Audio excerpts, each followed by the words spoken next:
Gangguan gagal ginjal akut pada anak akibat cemaran pelarut etilen glikol dan dietilen glikol pada sediaan obat sirup oleh Satya Adi Wijaksana dengan NIM K10220-128 Prodi Farmasi kelas B. Sebelumnya, apakah kalian sudah tahu apa itu gagal ginjal akut? Gagal ginjal akut merupakan kondisi kerusakan ginjal di mana kerusakan tersebut terjadi dalam rentan waktu yang cepat atau drastis. Berbeda dengan gagal ginjal kronik yang terjadinya secara bertahap dan lama. Etilen dan dietilen glikol sendiri merupakan suatu bahan dengan dasar alkohol ditandai dengan adanya akhiran OL. Keduanya sering digunakan dalam banyak kegunaan seperti salah satunya pelarut dalam campuran obat. Tingkat keracunan yang tinggi. Walaupun etilen glikol dan dietilen glikol ini dapat digunakan sebagai pelarut, namun tingkat toksisitas dari etilen dietilen glikol ini tinggi apabila masuk ke dalam tubuh. Efeknya dapat menyebabkan iritasi tenggorokan, sakit kepala, koma, serta dapat membuat kerusakan pada beberapa organ seperti ginjal, otak, jantung, dan lain sebagainya.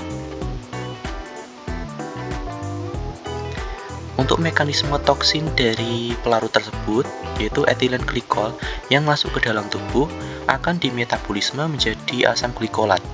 Nantinya, asam glikolat ini akan dirubah menjadi kalsium oksalat yang akan terakumulasi dalam ginjal dan dapat menyebabkan kerusakan akut.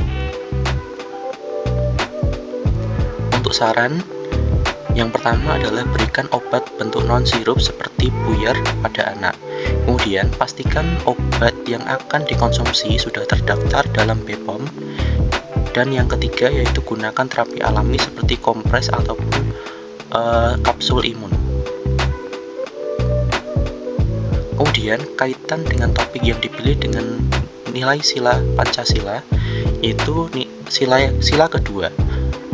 Ada isu yang menyebutkan bahwa kasus ini ada kaitannya dengan produsen obat yang sengaja menambahkan etilen atau dietilen glikol sebagai pelarut. Salah satu alasannya adalah karena harganya yang lebih murah sehingga produsen bisa meraup keuntungan yang lebih besar. Hal ini tentunya bertentangan dengan sila kedua Pancasila karena dapat membahayakan jiwa seseorang, terutama anak-anak sebagai calon penerus bangsa. Terima kasih.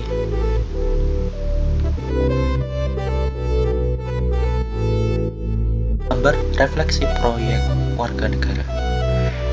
Untuk aspek yang pertama yaitu relevansi dengan mata kuliah. Adanya kaitan nilai sila kedua Pancasila yaitu kemanusiaan yang adil dan beradab. Pada kasus cemaran sediaan sirup, tidak terlepas dari peran produsen. Di sini, produsen terindikasi mencampurkan cemaran etilen glikol sebagai pelarut dalam obat sirup yang dapat menyebabkan gagal ginjal akut. Ulah dari produsen ini tidak mencerminkan nilai Pancasila sila kedua karena melanggar nilai kemanusiaan. Aspek yang kedua yaitu relevansi dengan program studi. Topik yang saya angkat relevan dengan program studi farmasi. Farmasi sendiri tidak bisa lepas dengan obat. Dengan saya mengangkat topik gangguan gagal ginjal pada anak akibat cemaran pelarut etilen glikol dan dietilen glikol pada sediaan obat sirup, maka diharapkan mahasiswa farmasi lebih peka terhadap isu yang ada. Yang ketiga yaitu muatan nilai Pancasila pada produk.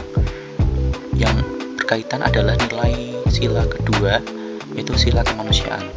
Kaitannya dengan nilai kemanusiaan ada pada tindakan produsen obat yang tega mencampurkan etilen glikol sebagai pelarut demi mendapatkan laba yang lebih besar.